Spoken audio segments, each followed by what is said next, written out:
अस्सलामुअलैकुम नादरीन, आप YouTube channel देख रहे हैं। मैं इमरान खान हूँ। नादरीन, हमने टेलीथॉन की और बड़ी कामयाब टेलीथॉन हुई। बहुत सारे जो सहाफ़ती नाम हैं वो उसके अंदर शामिल थे। मैं सबके नाम नहीं ले सकता, लेकिन बहुत बड़ी शख्सियात थी। साबिर शाकिर भाई थे हमारे साथ, और ये मकबूल जान साहब थे, हारून रशीद साहब थे, दोनों बहुत सीनियर लोग हैं। खालिद जमील साहब थे हमारे साथ। 2-3 शायरों ने ज्वाइन किया, सहाफ़ियों ने ज्वाइन किया, समाजी शख्सियात ने ज्वाइन किया, कारोबारी हजरात ने ज्वाइन किया, और फिर बड़ी तादाद में लोगों ने इस टेलीथॉन के अंदर शामिल होकर अपने डोनेशन दिए। और बदस्तूर ये डोनेशन देने का सिलसिला जारी है। ये आप QR कोड्स देख सकते हैं हमारी स्क्रीन के ऊपर, ये लगे रहेंगे, वक्तन फ़वक्तन आप देखते रहेंगे। इसमें जो एक QR कोड है वो पाकिस्तान के लिए है, दूसरा जो है वो मगरबी ममालिक के लिए है। तो इनके ज़रिए से आप फ़ंड रेजिंग कर सकते हैं सैलाब मुतासरीन के लिए, और ये पैसा सैलाब मुतासरीन के ऊपर खर्च किया जाएगा। ये जहाँ बरतानिया में NGOs हैं जो ये पैसा इकट्ठा कर रही हैं, और ये हमारे साथ मिलकर हमारी निगरानी में पाकिस्तान में इस पैसे को खर्च करेंगे, ताकि जो सैलाब मुतासरीन हैं उनकी तकालीफ कम करने में हम भी अपना कोई रोल प्ले कर सकें। नादरीन, आज के दिन में मैं गुजारिश करना चाहता हूँ, बताना चाहता हूँ, लीड्स के जो हमारे रहने वाले बरतानिया के दोस्त अहबाब हैं उन्हें बताना चाहता हूँ कि फ़ंड रेजिंग के लिए आज शाम को हम लीड्स में आ रहे हैं। ये जनाब बरतानिया का शहर लीड्स है, वहाँ पे जो प्रोग्राम है वो banqueting hall Leeds city council, और ये पोर्टलैंड क्रिसेंट लीड्स, और इसका जो पोस्ट कोड है वो LS11UR। और इसके बाद जो है वो इसमें इनका कॉन्टैक्ट नंबर भी है, ये आप पढ़ सकते हैं, आपको नज़र आ जाएंगे ये एड्रेस और कॉन्टैक्ट नंबर और एड्रेस जो है वो आपको नज़र आ रहा होगा, ये जो पोस्टर है इसके ऊपर। तो लीड्स में एक प्रोग्राम है सैलाब मुतासरीन के लिए, वहाँ पे आज हम प्रोग्राम करने जा रहे हैं। जो तंजीम करवा रही है, जो लोग मौजूद हैं वहाँ पे, उनके ये नंबर भी हैं, पे भी आप रब्ता करके उनसे पूछ सकते हैं। तो ये प्रोग्राम वहाँ शुरू होगा शाम को 4 बजे से लेकर रात 8 बजे तक। तो इसमें जो वहाँ रहने वाले लोग हैं या आसपास रहने वाले लोग हैं वो शिरकत करें और सैलाब मुतासरीन की मदद के लिए अपना रोल प्ले करें। हालात क्या है नादरीन, भावलपुर के इलाके उच्च शरीफ से जो मनाजिर आए हैं वो बड़े तकलीफ दे हैं। एक बहुत बड़ा मसला इन इलाकों में जो जन्म ले चुका है वो भूख का है। इंसान भी भूखे हैं और जानवर भी भूखे हैं, मासूम बच्चे भी भूखे हैं, और जो वीडियोज़ आ रही हैं वो बहुत तकलीफ दे हैं। तकरीबन तमाम सहाफ़ियों से मेरी गुफ्तगू हो चुकी है जो वहाँ पे सैलाबज़दा इलाकों में मौजूद हैं। लगभग सारे सहाफ़ियों से मेरी बात हुई है।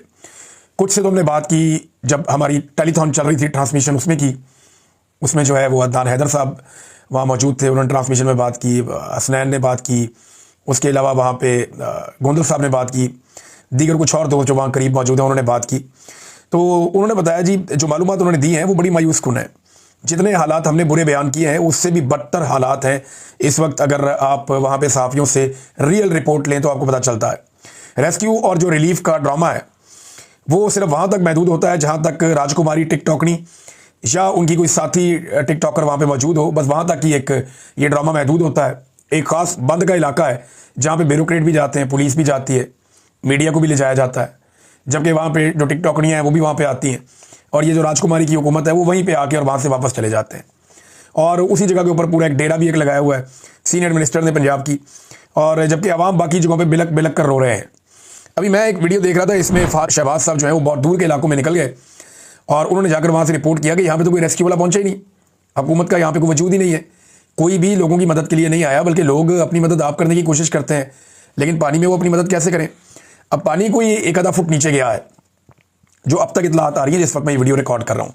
उम्मीद है कि पानी और नीचे चला जाएगा, लेकिन थोड़ा बहुत पानी नीचे गया है, लेकिन इसके बावजूद लोगों की मुश्किलात कम नहीं हुई। इन लोगों को कैंपों में कितना अरसा रहना पड़ेगा, इसके बारे में जब मैंने वहाँ जो जर्नलिस्ट उनसे पूछा, उन्होंने कहा जी जिस तरह ये पानी निकल रहा है ना बहुत स्लो है। तो वो ये कह रहे थे कि ऐसा लगता है कि 1 महीने तक भी हो सकता है या इससे ज़्यादा भी हो सकता है इन लोगों को खैमों में रहना पड़े। तो इन्हें चारपाइयाँ चाहिए होगी, बाकी सामान चाहिए होगा, राशन चाहिए होगा, इन्हें खुद कफील भी करना होगा ताकि यहीं पर खुद खाना पका के खाना शुरू कर दें, और पीने का साफ़ पानी जो है वो बहुत बड़ी ज़रूरत है, वो भी चाहिए होगा। जानवरों का चारा ये इतना सारा कहाँ से लेकर आएंगे, ये एक ऐसा बड़ा सवाल है जिसका जवाब अभी तक कोई भी नहीं दे सका। हुकूमत चारा लेकर आती है लेकिन वो अपने कैंप की बैक साइड में रखती है, वो चंद ट्रक आते हैं, वो जानवरों के लिए नाकाफ़ी है। जो जानवर सैलाब के अंदर फंसे हुए हैं, लोगों ने अहातों के अंदर बंद किए हुए हैं, उनको बीमारियाँ फैल रही हैं और उनके खुरों के अंदर प्रॉब्लम हो रही है। साथ ही साथ वो जानवर इंतहाई लागर हो चुके हैं, उनके जिस्म की हड्डियाँ निकल आई हैं, और ये मवेशियों की हालत है इस वक्त। अलीपुर का जो है वो मरीम नवाज साहिबा मुबैना तौर पे अब दौरा करेंगी, और इसका पता ऐसे चला कि वज़ीर आला हाउस से अनाउंस नहीं किया, ये वहाँ मकामी लोगों ने एक वीडियो बना के भेजी। उस वीडियो में जो सड़कें कुछ बच गई हैं, क्योंकि एक छोटा सा एरिया है शहर का जो बचा हुआ है, बाकी तो सारा वो तहसील तो डूब गई सब, तो वो जो एरिया थोड़ा बचा हुआ है वहाँ पे सड़कें तामीर की जा रही हैं रातों रात, यानी मशीनें लगा के सड़कों को सीधा किया जा रहा है। उनको तामीर किया जा रहा है, रास्ते बराबर किए जा रहे हैं, रुकावटें हटाई जा रही हैं। तो वहाँ लोगों ने अंदाज़ा लगाया कि मरीम नवाज़ आने वाली है, और जब इधर उधर पूछा तो पता चला कि जी मरीम नवाज़ आ रही है।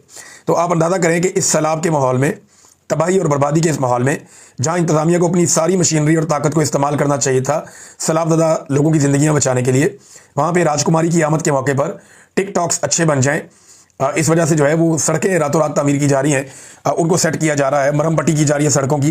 तो ये बड़ी अजीब चीज़ है, शायद आपको ये अजीब लग रही होगी, लेकिन मुझे अच्छी तरह याद है कि शहबाज शरीफ भी जब किसी मुकाम का दौरा करते थे तो उनके जाने से पहले वहाँ पे सड़कों की मरहम पट्टी की जाती थी। और मैंने एक दो दफ़ा ये बातें रिपोर्ट की, तो उस पर शहबाज शरीफ साहब ने और उनकी कैबिनेट ने और उनके लोगों ने उस दौर में बहुत बुरा मनाया था और मेरे ऑफिस में शिकायत लगा दी थी। नाज़रीन, सलाम मुतासरीन ये कह रहे हैं कि हमारे बच्चों की जानें जो है वो बचाई जाएँ। देखिए, ये बाकायदा वीडियो इसकी मौजूद है कि जर्नलिस्ट वहाँ पे रिपोर्टिंग कर रहे हैं, मरीम औरंगज़ेब वहाँ पे मौजूद हैं, सलाम मुतासरीन कह रहे हैं जी हमारे बच्चों की जानें बचाएं, उनको कह के थक गए, हमारे बच्चे वहाँ फंसे हुए, उनको नहीं बचा रहे। तो वज़ीर साहब ये फरमाती हैं कि झूठ मत बोलो, यानी किसी गरीब आदमी को मुँह के ऊपर कह देना कि झूठ मत बोलो। अपने जैसा समझाया सारों को कि जब दिल किया कि मेरी तो लंदन तो क्या पाकिस्तान में भी कोई प्रॉपर्टी नहीं है, क्लेबरी फॉन्ड आ गया निकल के बीच में से। तो ये कहानियाँ और ये झूठ जो है ये हमने बहुत सुने हैं। गरीब आदमी के पास करैक्टर ही तो रह जाता है, बाकी होता क्या है उसके पास, जो वो छोड़ के जाता है लोग उसके लिए दुआ करते हैं बाद में, कोई लंबी चौड़ी जायदादें तो है नहीं उसके पास। तो आपके तो रजिस्टर्ड झूठ हैं जो पकड़े गए हैं और बार बार पकड़े गए हैं। हम डील करके नहीं गए, फिर वो मुआहदा सामने आ गया जिस पे डील करके मियाँ साहब बाहर गए थे। तो ये तो बहुत ढेरों झूठ है, मैं बोलना शुरू करूँ तो 1 दर्जन झूठ तो अभी गिनवा दूंगा मैं, और वो भी मेजर बड़े बड़े झूठ। छोटे झूठों का तो इनका एक अंबार लगा हुआ, रोजाना की बुनियाद पर बोलते हैं। तो आप देखें ना, वो गरीब आदमी को कहते हैं झूठ मत बोलो, मीडिया के सामने शोर मचाओगे तो कुछ नहीं होगा, धमकी भी लगा दी साथ। एक तो उस पर तोहमत लगा दी, इल्ज़ाम लगा दिया कि तुम झूठ बोल रहे हो। दूसरा, गरीबों को ये कह दिया कि अगर तुम मीडिया के सामने शोर मचाओगे तो फिर कुछ भी नहीं होगा, यानी हम अगर तुम्हें लोगों को बचाना भी है तो हम नहीं बचाएंगे। तवज्जो इनकी कहाँ पे नाज़रीन, ज़रा ये एक तस्वीर देखिए, मैं आपको दिखाना चाह रहा था। ये तस्वीर आप जब देखेंगे तो आपको आइडिया होगा कि एक्चुअल पिक्चर क्या है। ये आमिर मुगल साहब ने पोस्ट की है अपने एक्स अकाउंट के ऊपर। ये मरीम नवाज़ दिखाई जा रही है, पीछे सूरज निकल रहा है और लोग डूब रहे हैं, उनके घर डूब रहे हैं, दरख्त डूबे हुए हैं, उनके जानवर डूबे हुए हैं, लोग बचाओ बचाओ की आवाज़ें लगा रहे हैं, हेल्प बचाओ लोग ऐसे बोल रहे हैं। और मरीम नवाज़ के हाथ में एक मोबाइल फ़ोन है, आईफोन, और वो उससे अपनी टिकटॉक बना रही है। ये किसी ने अक्कासी की है, सूरत हाल की बिल्कुल दुरुस्त तर्जुमानी की है, सही अक्कासी की है मौजूदा सूरत हाल की, कि इनकी जो सारी की सारी तवज्जो है वो इस वक्त भी टिकटॉक्स के ऊपर है और किसी काम के ऊपर कोई इनकी ख़ास तवज्जो नहीं है। नाज़रीन, एक और चीज़ है, वो आर्मी चीफ ने एक मरतबा फिर ये कह दिया, गुज़िश्ता चंद दिनों से पहले DGSPR कह रहे थे, फिर आर्मी चीफ कह रहे थे सियासतदानों को ये करप्ट कहते हैं, बुरा कहते हैं। ये फ़ौज का पुराना तरीक़ाकार है, वो बार बार कहते हैं सियासतदान ठीक नहीं है, ये इक़्तिदार परस्त है, इक़्तिदार के लिए ये करते हैं, ये करप्शन करते हैं, बेईमानी करते हैं, फ्रॉड करते हैं। तो सारा कुछ पाकिस्तान में हमेशा से सियासतदानों पर डाला जाता है। तो वही चीज़ मैं यहाँ पर भी होती हुई देख रहा हूँ। आर्मी चीफ ने एक बार फिर अच्छी तर्ज़ हुक्मरानी पर जोर दे दिया। अब मामला ये है कि उन्होंने जोर तो दिया कि तर्ज़ हुक्मरानी अच्छी होनी चाहिए, ये आर्मी चीफ ने कहा, लेकिन उन्होंने ये क्यों कहा, उनका इससे क्या ताल्लुक है? यानी हुक्मरान की बात मानना उनका काम है आईने पाकिस्तान के मुताबिक। हुक्मरान कौन होगा, क्या करेगा, ये तो वोट डाल सकते हैं, एक वोट उनका है अपना, जब वोट डालें तो फैसला करें इसको डालना है उसको डालना है। इसके अलावा वो नहीं बता सकते हुक्मरानों को कि हुक्मरानी कैसी करनी है, ये उनकी डोमेन नहीं है। हाज़र ड्यूटी ऑफिसर कैसे ये मुतालबा कर सकता है, मेरी समझ से बाहर है। यानी क्या ये शहबाज शरीफ की हुकूमत पर बैड गवर्नेंस का एक और इल्ज़ाम या टैग है जो जनरल साहब लगा रहे हैं कि जनाब इनकी हुक्मरानी ठीक नहीं है? तो हमेशा से सियासतदानों को बदनाम किया जाता है, हालांकि हुक्मरानी हमेशा एस्टेब्लिशमेंट करती है। इख्तियार और इक़्तिदार हमेशा पाकिस्तान के अंदर एस्टेब्लिशमेंट के पास रहा है, लेकिन वो कहते हैं जी अच्छी तर्ज़ हुक्मरानी होनी चाहिए। अब ये अच्छी तर्ज़ हुक्मरानी कैसे लाएं? अब इतने जूते पॉलिश करके भी शहबाज शरीफ साहब ने अगर ये सुना, फ़र्ज़ करें शहबाज शरीफ साहब कल को कोई फ़ौज पर तनकीद करते तो उनके साथ क्या होगा? यानी सियासतदान के ऊपर फ़ौजी तनकीद करे तो कोई मसला नहीं, फ़ौजी के ऊपर सियासतदान तनकीद करते तो रियासत पे हमला हो जाता है, मुल्क के लिए ख़तरा करार दे दिया जाता है। ये बड़ी अजीब बात है। सबको अपने अपने आइनी और कानूनी दायरा इख्तियार में रहना चाहिए, उससे बाहर ना जाएं तो ज़्यादा अच्छी बात है। नाज़रीन, एक बड़ा इशू उठ गया और वो अली अमीन गंडापुर के हवाले से है। खबर जो रिपोर्ट की गई है वो फ़हीम अख्तर मलिक साहब ने की थी और वो पाकिस्तान तहरीक इंसाफ के लोगों ने उठा ली। सोशल मीडिया पर यह खबर फैल गई। फिर जो लोग मीटिंग्स के अंदर मौजूद थे उस मीटिंग में, उनसे कुछ जर्नलिस्ट ने उन्होंने बातें की, जैसे तारिक मतीन साहब कंफर्म कर रहे हैं, कुछ और सहाफ़ी कंफर्म कर रहे हैं, लेकिन फ़हीम अख्तर मलिक साहब ने खबर दी थी कि, और वो ये कह रहे हैं कि 100% ये खबर ठीक है, मैं अपनी खबर पर कायम हूँ। अली अमीन गंडापुर ने कहा कि 22 से ज़्यादा खैबर पख्तूनख्वा असम्बली के MPs के बयान हल्फी एस्टेब्लिशमेंट के पास हैं और इनके सर पर हुकूमत कायम है। अगर हुकूमत गई तो आपका हशर भी PTI पंजाब वाला होगा। फिर इजलास में इत्तफाक हुआ कि हुकूमत कायम रखी जाएगी चाहे जो हो जाए। इनसे इतना पूछें इमरान खान ने जो हदायत की थी उस पर अमल हुआ या नहीं हुआ, ये उन्होंने आगे कहा। फिर एंड में उन्होंने कहा जी मैं अपनी खबर पर कायम हूँ और मुख्तलिफ सोर्सेज से कन्फर्म करने के बाद मैंने खबर दी है, लफज बलफज कायम हूँ, खबर का मुकम्मल रिकॉर्ड भी है, अगर खबर झूठी है तो कानूनी कार्रवाई आप कर सकते हैं। बाकी लोग जो हैं पाकिस्तान तहरीक इंसाफ के, उन्होंने दीगर चीज़ें भी इसमें बताई कि गंडापुर साहब ने कहा कि जो कहा गया मुबैना तौर पे कि मैं तुम्हारी नहीं एस्टेब्लिशमेंट की वजह से वज़ीर आला हूँ, वो चाहते तो एक दिन में मेरी हुकूमत गिरा देते, मैं उनकी मजबूरी हूँ। एस्टेब्लिशमेंट ने फाटा और अफगानिस्तान से मुतालिक कुछ फ़ायदे या काम लेने हैं। बहरहाल इस पर सनाउल्लाह मस्ती खेल साहब हों या बैरिस्टर गौहर हों, ये कहते हैं जी हम उस मीटिंग में मौजूद थे जो शुरू में हुई सितंबर के, और उस मीटिंग में गंडापुर ने ऐसी कोई बात नहीं की। अब गंडापुर या गंडापुर के जो करीबी साथी हैं उन पर लोग भरोसा नहीं करते। सोशल मीडिया ऐसा लगता है कि ये ज़हन बना चुका है कि गंडापुर साहब ने ज़्यादती की है और गंडापुर इमरान खान साहब की बात नहीं मान रहे। और ये इसका रिकॉर्ड है ना, देखें इमरान खान साहब कहते हैं मुझे आके मिलो, ये जाके मिलते नहीं है, मिलने के लिए कोशिश भी नहीं करते। वो कहते हैं अफगानिस्तान जाओ, ये कहते हैं मेरा पासपोर्ट ही नहीं है। हालांकि ये बड़ी अजीब खबर है। वो कहते हैं ड्रोन पे FIR करो, वो ड्रोन पे ड्रोन हो रहा है, कुछ भी नहीं करते। इमरान खान साहब कहते हैं ऑपरेशन को रुकवाओ, ये कहते हैं जंग हम जीतेंगे। वो बिल्कुल एक अपोजिट इनका एक मौक़िफ़ है। इमरान खान साहब ने कहा बजट पेश नहीं होगा, इन्होंने पेश कर दिया। उन्होंने कहा अच्छा मेरे से मुशावरत के बाद पास नहीं होगा, इन्होंने पास कर दिया। तो ये जो सारी चीज़ें, वो कहते हैं जी मुझे मिलने आओ, ये मिर्ज़ा अफरीदी के फार्म पे पहुंच जाते हैं।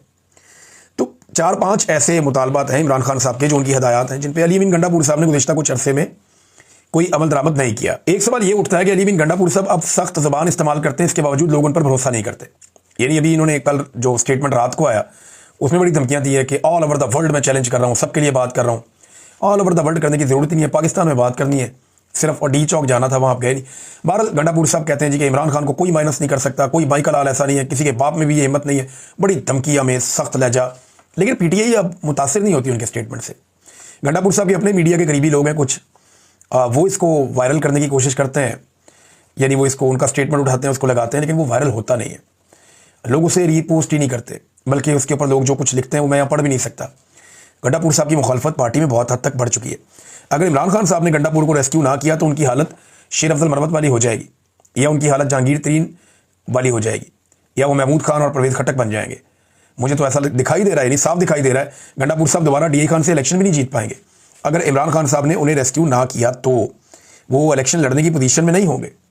अब चाहे वो जितने मर्जी सख्त स्टेटमेंट दें, लोग तो उनके दिन गिन रहे हैं कि बाकी महीना रह गया, 2 महीने आपके गुजर गए, आपने 90 दिन का टाइम दिया था और आपने कहा था मैं अपने आप को टाइम दे रहा हूँ कि अगर मैं इमरान खान साहब को बाहर ना निकाल सका 90 दिन में तो फिर मैं फैसला करूँगा अपनी सियासत का, छोड़ दूंगा सियासत। तो अब गंडापुर साहब के पीछे दिन रह गए थोड़े, लेकिन साथ ही साथ उन्होंने कुछ और स्टेटमेंट्स देना शुरू कर दिए हैं। और वो अब अक्सर ये भी कहते हैं कि देखें इमरान खान ने अपना फैसला खुद करना है, एस्टेब्लिशमेंट तो उनके पीछे पड़ी हुई है, अब तो जो मर्जी करें। लेकिन गंडापुर साहब का वो कहते हैं ना, एक पंजाबी में एक मिसरा है, बड़ा मज़ेदार शेर है, बल्कि जो बोल ज़बानों निकल गया वो तीर कमानों निकल गया, कि मुंह से आपके जो बोल निकल गया वो कमान से निकले हुए तीर की तरह है, वो वापस नहीं आता, वो फिर अपने टारगेट पे जाके लगता है। तो गंडापुर साहब ने ऐसे ही किया। आप देखें ना जहांगीर तरीन साहब की हालत क्या हो गई, इन्होंने भी इमरान खान साहब से बेवफाई की थी। वैसे इमरान खान साहब की अजीब किस्मत है, जो भी उन्हें धोखा देता है वो एक्चुअली अपने आप को धोखा दे देता है। यानी मैंने देखा उनकी एक साबिका अहलिया जो है, एक ऐसी थी जिससे उन्होंने सेटलमेंट के तहत तलाक ली और वो उनके साथ अच्छे रिलेशन रहे, तो वो ठीक है। अब इमरान खान साहब की एक दूसरी बीवी भी है, अब उनके ऊपर मुबैना तौर पे ये एलिगेशन भी लगे कि उन्होंने कोई माली फ़ायदा वादा लिया, लेकिन आप देखें कि उन्होंने इमरान खान के बारे में कितना कुछ कहा, कितनी नेगेटिव बातें की हैं। एक तरह का धोखा है कि आप एक बंदे के बारे में, उसके साथ पहले आपका निकाह है, बाद में आप उसके घर की बातें, और वो भी कोई झूठ कोई सच, यानी वो अजीबो गरीब जिनका सर पाँव भी नहीं है, वो बातें कर दी। और आप देखें उसका नुकसान इमरान खान को नहीं हुआ, उसी खातून को हुआ। ये अब एक रियलिटी है, आप इससे भाग नहीं सकते। जहांगीर तरीन ने इमरान खान साहब को धोखा दिया, अलीम खान ने दिया, देखिए उनकी हालत क्या है। परवेज़ खट्टक को देख लें आप, महमूद खान वापस इमरान खान के साथ शामिल होना चाहते हैं। तो जिसने धोखा दिया उनके साथ आप देखें वो पब्लिकली वो कहाँ पहुँच गए। अब जहांगीर तरीन साहब ये कहना शुरू हो गए हैं कि उन्होंने सियासत छोड़ दी है। वैसे छोड़ना ही बनता है, जो उनके साथ हो गई है। इमरान खान साहब को छोड़ के पब्लिक ने तो उनके साथ हाथ किया, एस्टेब्लिशमेंट भी उनके साथ हाथ कर गई। यानी एस्टेब्लिशमेंट ने जहांगीर तरीन को लोधरा से नहीं जितवाया। आप ये देखेंगे एस्टेब्लिशमेंट ने लाहौर से जितवा दिया ओन चौधरी को, और अलीम खान को जितवा दिया, जहांगीर तरीन को नहीं जितवाया। तो अब जहांगीर तरीन साहब कह रहे हैं जी मैं खिदमत करूंगा, और वैसे ऑप्शन भी कोई नहीं है उनके पास। उन्होंने कहा जी मैं सियासत नहीं करूंगा, मैंने छोड़ दी है। लेकिन जितना मैं जानता हूँ ना, सियासत ऐसी चीज़ है ये नहीं छूटती। अलीम खान साहब भी हल्फन कहा करते थे, बड़ा जोर लगाकर कहते थे कि अब सियासत में मेरा कोई ताल्लुक नहीं, मैं कभी सियासत में नहीं आऊँगा, लेकिन वो फिर फंस गए, सियासत में आगे वज़ीर भी बन गए। तो वज़ीर बनने के बाद जो है वो अब दोबारा बयाना शयानत भी देते हैं। तो एक दिन जहांगीर तरीन भी वापस आ ही जाएंगे पॉलिटिक्स में। ये मुश्किल होता है कि बंदा जो पॉलिटिक्स करने वाला हो वो ज़्यादा देर तक अपने आप को पॉलिटिक्स से बाहर रख सके। एक अजीब चीज़ और है, इस पर आप गौर कीजिएगा नाज़रीन, कि पाकिस्तान तहरीक इंसाफ ने सोशल मीडिया पे पहले पाकिस्तान मुस्लिम लीग नून एतराज़ करती थी, फिर पाकिस्तान की एस्टेब्लिशमेंट एतराज़ करती थी, लेकिन आजकल जो सबसे ज़्यादा अटैक पाकिस्तान तहरीक इंसाफ के